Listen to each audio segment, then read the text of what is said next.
গোপনে ভয়ঙ্কর সাইবার যুদ্ধ গড়ে তুলছে চীন, কিন্তু কী ধরনের প্রস্তুতি নিচ্ছে তারা?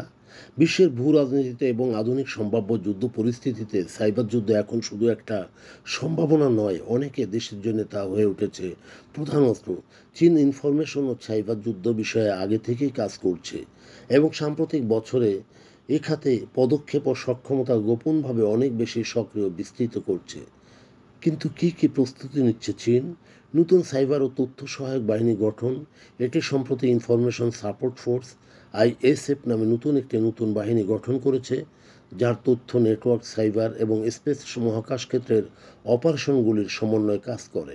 এর পূর্বে ছিল স্ট্র্যাটেজিক সাপোর্ট ফোর্স এসএসএফ, কিন্তু নতুন গঠনের সঙ্গে অসামান্য নিয়ন্ত্রণও আরও সুনিশ্চিত করেছে, বাড়ানো হচ্ছে দায়িত্ব ও সক্ষমতা।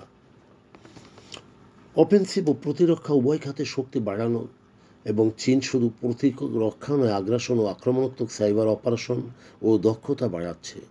গোয়েন্দা তথ্য চুরি, আবাধাভুক্ত হার্ডওয়্যার দুর্বলতা, শোষণ, আন্তঃরাষ্ট্রীয় যোগাযোগ ও অবকাঠামোর উপর নিয়ন্ত্রণ প্রবেশ ও প্রভাব বিস্তার করা। যেমন ভোল্ট টাইফুন নামক এপিটি গ্রুপ যুক্তরাষ্ট্রের গুরুত্বপূর্ণ অবকাঠামোর মধ্যে অভ্যন্তরে ও অব্যাহত উপস্থিতি গঠন করেছে, ভবিষ্যতে সম্ভাব্য সংঘর্ষে যোগাযোগ ও পরিবেশ সেবামূলক অবকাঠামোতে সচল প্রভাব ফেলতে পারে।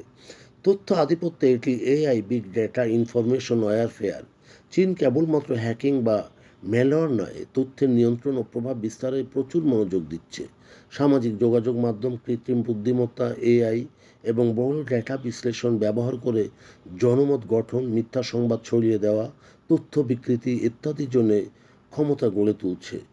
উদ্ধৃত হিসাবে গো নেশনকের বার্ষিক গোয়েন্দা প্রতিবেদনে বলা হয়েছে যে চীন 2030 সাল নাগাদ কৃত্রিম বুদ্ধিমত্তায় মার্কিন যুক্তরাষ্ট্রকে ছাপিয়ে যাওয়ার পরিকল্পনা করছে। সেই অপারেশন ও গোপন অপারেশন, স্থায়ী উপস্থাপনাযোগ্য উপস্থিতি প্রেজেন্টেশন, যা চীন so-called advance for systems threat অর্থাৎ এপিটি গুরুত্বপূর্ণগুলোর মাধ্যমে যুক্তরাষ্ট্র ও তার মিত্রদের গুরুত্বপূর্ণ অবকাঠামোতে দীর্ঘমেয়াদে প্রবেশাধিকার গড়ে তুলেছে।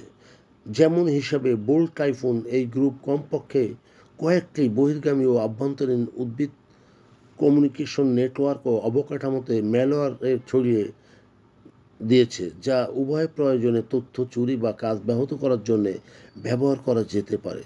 রাষ্ট্র নিয়ন্ত্রিত সাইবার গোষ্ঠী ও গোপন কোম্পানি, মিডলম্যান, প্রযুক্তিগতভাবে পারদর্শী কোম্পানি ও বিশেষায়িত হ্যাকার গোষ্ঠীগুলোকে রাষ্ট্রীয় কাজে নিয়োজিত করা হচ্ছে। উদাহরণস্বরূপ সল্ট টাইফুন নামক একটি গুপ্ত গোষ্ঠীগুলোকে রাষ্ট্রীয় কাজে নিয়োজিত করা হচ্ছে। এটি যে যোগাযোগ ও টেলিফোন নেটওয়ার্কে অবাধ প্রবেশিত তথ্য চুরিতে তারা পারঙ্গম। আরেকটি উদাহরণ আইসুন কোম্পানির তথ্য। এটি ফাঁস, যেখানে দেখা গেছে সেখানে রাষ্ট্রীয় নিরাপত্তা ও গোপন গোয়েন্দা সংস্থার সাথে মিলে কাজ করছে এবং বিভিন্ন হ্যাকিং প্রযুক্তিগত পদ্ধতি ও দুর্বলতা ব্যবহারের চুক্তি ও অপারেশন লিপিবদ্ধ ছিল। আন্তর্জাতিক প্রতিকার ও প্রতিক্রিয়ায় যুক্তরাষ্ট্র, ইউরোপ, অন্যান্য দেশ এই ধরনের সাইবার নাশকতাপূর্ণ অপারেশনগুলোর বিরুদ্ধে নজরদারি ও প্রতিনিয়ত প্রতিরোধ বাড়াচ্ছে। আইনগত ও কূটনীতিগত ও প্রযুক্তিগত স্তরে এই পদক্ষেপগুলি নিচ্ছে। শোষণযোগ্য দুর্বলতা, কোনো ম্যালওয়্যার বা ব্যাকডোর যা 100% গোপন রাখা, কঠিন সিস্টেমগুলোর আপডেট সুরক্ষা ও আন্তর্জাতিক সহযোগিতা বড় বাধা হয়ে দাঁড়াবে। প্রভাব, বিপরীত খরচ ও ঝুঁকি। যেমন গোপন অপারেশন করার জন্য প্রচুর অর্থ ও মানব সম্পদ প্রয়োজন প্রযুক্তিগত দক্ষতা। নিগম ও নৈতিকতার প্রশ্নে আন্তর্জাতিক আইন, মানুষের অধিকার ও সাইবার স্পেসে দায়বদ্ধতার প্রশ্ন সৃষ্টি হবে।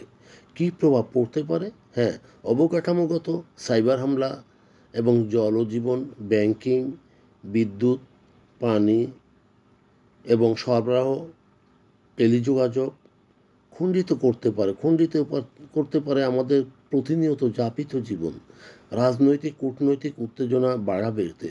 জাতীয় সার্বভৌমত্বের প্রচার, নিয়ন্ত্রণ, গঠনমূলক কূটনীতিতে তর্ক বিতর্ক শুরু হবে। শুধু তাই নয়, প্রতিরোধমূলক ব্যবস্থায় বিশ্বজুড়ে নতুন স্ট্যান্ডার্ডও পৌঁছবে, কারণ নেটওয়ার্ক সুরক্ষা, তথ্য সুরক্ষা, আন্তর্জাতিক সমঝোতা বা সাইবার নর্মস গড়ে উঠতে পারে।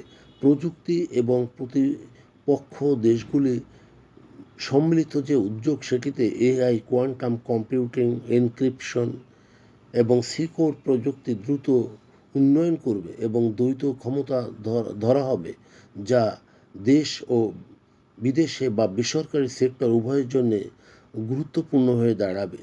চীনের গোপন সাইবার যুদ্ধ প্রস্তুতি শুধু ভবিষ্যৎ পরিকল্পনা নয়, এটা ইতিমধ্যেই বাস্তবায়ন চলছে। নতুন সাইবার যোদ্ধা গঠন এবং এপিটি অপারেশন, প্রতিপক্ষের অবকাঠামোতে প্রবেশাধিকার গড়ে তোলা, তথ্য ও মিডিয়া নিয়ন্ত্রণ, সব কিছু মিলিয়ে চীনের এক বিস্তৃত কৌশল, যেখানে ভৌত অস্ত্র বাহিনী বা যোদ্ধা নিয়ন্ত্রণেই সীমাবদ্ধ থাকবে না, বরং যোগাযোগ, অবকাঠামো ও জনমনের উপরও নিয়ন্ত্রণ নেওয়া হবে, যা সরাসরি যুদ্ধের চেয়েও বেশি ভয়ঙ্কর এবং প্রভাব ফেলতে পারে।